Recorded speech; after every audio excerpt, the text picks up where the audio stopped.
Salut, bienvenue en Jeu de Puissance. On continue les présentations de ces duels en play-off et on va du côté de l'Ouest où la meilleure équipe de la NHL va affronter les Blues de Saint-Louis. Je parle bien sûr de l'Avalanche du Colorado qui a fini première de la Ligue, première de la saison régulière. L'équipe a eu le trophée du président comme on dit et a fait vraiment une super saison avec des super joueurs. Ça sera la deuxième fois que ces équipes se rencontrent. La première fois, c'était en 2001. C'était pour une finale de conférence Ouest et c'était l'Avalanche qui l'avait emporté. Donc, mais ça date, 2001, c'était une autre époque. Et donc, comme je vous l'ai dit, cette équipe de l'Avalanche, une des meilleures équipes de la NHL, la meilleure équipe de la NHL, il faut dire qu'ils ont beaucoup de profondeur. 9 joueurs dans cette équipe ont plus de 30 points, avec comme meilleur joueur Rantanen avec 66 points et McKinnon avec 65 points. Du côté des Blues, le meilleur joueur, c'est David Perron, 58 points. Mais attention, nouvelle de dernière minute, il serait dans le protocole Covid et donc ne pourrait pas jouer les premiers matchs avec son équipe. Grosse perte si c'est le cas pour les Blues de Saint-Louis. On va parler de ces joueurs qui sont indispensables à l'équipe. On parle bien sûr de McKinnon pour l'Avalanche du Colorado. Plus de 20 buts pour la 4e saison consécutive. McKinnon qui a encore montré des jeux exceptionnels cette saison. On a vu vraiment de très beaux moments techniques de la part de ce joueur qui est vraiment très fort. Mais attention, il n'a pas joué les derniers matchs de son équipe. Il était blessé. Est-ce qu'il sera à 100% pour le début des playoffs? Ça, c'est la question. Donc, on verra bien cette nuit s'il jouera avec l'Avalanche du Colorado. De l'autre côté, O'Reilly, qui a été très bon il y a 2 ans pour l'obtention du trophée de la Stanley Cup du côté des Blues de Saint-Louis. O'Reilly qui a été le MVP de ces playoffs il y a 2 ans. Et donc, il faudra faire attention à ce joueur qui est très bon. 24 buts en 56 matchs cette saison. On va parler d'un poste très important comme on a l'habitude, les gardiens. On a un très bon gardien du côté de l'Avalanche, Philippe Grubauer.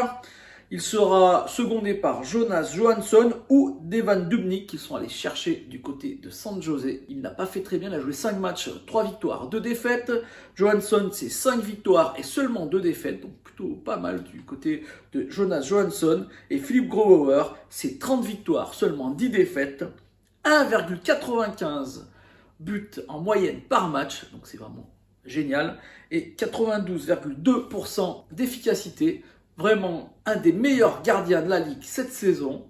Il concourt sûrement au trophée Vezina avec Vasilevski. On verra qui des deux va l'emporter. De l'autre côté, on a Jordan Binnington et Ville Husso. Jordan Binnington qui a fait une saison plus que moyenne, seulement 18 victoires pour 22 défaites et Ville Husso a 9 victoires pour 7 défaites. Donc du côté des gardiens, on va donner un gros bonus à l'Avalanche du Colorado. C'est beaucoup plus compliqué du côté des Blues de Saint-Louis. On va passer au stade qui compte. Au stade qui compte, l'Avalanche du Colorado, c'est 3,33 buts par match en série depuis 2018. Donc ça va beaucoup marquer, entre 3 et 4 buts par match. Donc voilà, attention, une équipe qui marque beaucoup en série. De l'autre côté, les Blues, c'est 23,2% en avantage numérique cette saison. C'est vraiment pas beaucoup. Donc des grosses difficultés sur les unités spéciales en jeu de puissance pour les Blues de Saint-Louis. Là aussi, encore un point négatif. À noter qu'il y a un très bon joueur du côté des Blues qui a beaucoup de points en play-off depuis le début de sa carrière. C'est Jadon Schwartz, 54 points en play-off. On va parler de joueurs qui ne sont pas sur la première ligne, qui ne sont pas des stars, mais qui pourraient être des maillons très importants pour leur équipe. On pense bien sûr à Nazem Kadri, surtout si McKinnon est blessé en ce début de play-off. Nazem Kadri, 32 points cette saison, 11 buts et 21 passes décisives en 56 matchs. Nazem Kadri qui peut être vraiment un joueur très intéressant en série parce que c'est quelqu'un qui a beaucoup d'énergie, qui peut vraiment énerver les joueurs adverses. Nazem Kadri, on regardera de très près comment il joue. Ça peut être vraiment un joueur important. De l'autre côté, on va penser à la défense. Torrey Krug qui a été récupéré par les Blues de Saint-Louis exprès pour jouer des séries. C'est un très très bon joueur. 52 points justement en 75 matchs en série. Torrey Krug qui a l'habitude de ses playoffs, l'habitude de ses matchs tendus. Cette année, c'est 32 points pour lui, seulement 2 buts. Là ça pêche un peu, seulement 2 buts et 30 passes décisives en 51 matchs avec son équipe lors de la saison régulière. Et on va passer à mes prédictions. Mes prédictions, on commence par les statisticiens, comme on a pris l'habitude. 88% pour la victoire de l'Avalanche, seulement 12% que les Blues de Saint-Louis s'imposent d'après les statisticiens.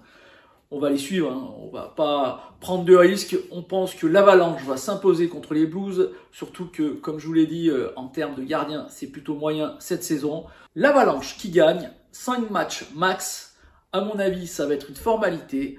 On va retrouver cette équipe de l'Avalanche, sûrement en finale, contre le Wild ou les Golden Knights. Ça, c'est à voir. Voilà, j'espère que cette présentation vous a plu. Il nous en reste encore 2. Et donc, je vous dis à bientôt. N'hésitez pas à me faire un petit commentaire, à la partager ou à mettre un petit like. Ça fait toujours plaisir. C'est ma seule paye, vous voyez. Et moi, je vous dis à bientôt. Allez, ciao!